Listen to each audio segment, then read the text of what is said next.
মন দিয়ে মনটায় আমার নিয়ে গেছো। একদিন বাংলাদেশে টাইম আসবে পুরা ইন্ডাস্ট্রি আমার পায়ের নিচে থাকবে, যে এই শাকিব খানের পায়ের নিচে পুরা ইন্ডাস্ট্রি থাকবে। 15-20 বছর পরই কিন্তু এই রেজাল্টটা হলো। শিকারি ছবিতে আরিফ ইসমানি ডাইরেক্টর, রুবেল, সে আর পূর্ণিমা, যে একটা আউটডোরে আমরা শুটিংয়ে গেলাম। এটাকে আমার স্মরণীয় একটা ঘটনা, যে আমরা আউটডোরে একটা প্রবাল হোটেলে আমরা ছিলাম। সেই হোটেলের মধ্যে আমাকে 19 নম্বর রুম ছিলাম, শাকিব খান 20 নম্বর রুমে ছিল। ওই পাশে শাকিব খান আর এই পাশে ছিল রুবেল। সবাই রুবেলকে নেওয়া হই হই, কারণ রুবেল তখন স্টার আর ও সেকেন্ড হিরো। সেকেন্ড হিরো হইলো ও, কিন্তু ওর কপালটা ভালো।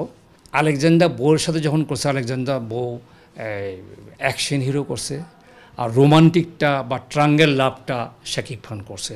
তার জন্য প্লাস পয়েন্ট কিন্তু হয়েছে, যারা অ্যাকশন হিরো করছে তারা কিন্তু টের পায় নাই। দর্শকদের কাছে কিন্তু তার গ্রহণযোগ্যতাই বেশি হয়েছে, মেয়েদের কাছে বিশেষ করে।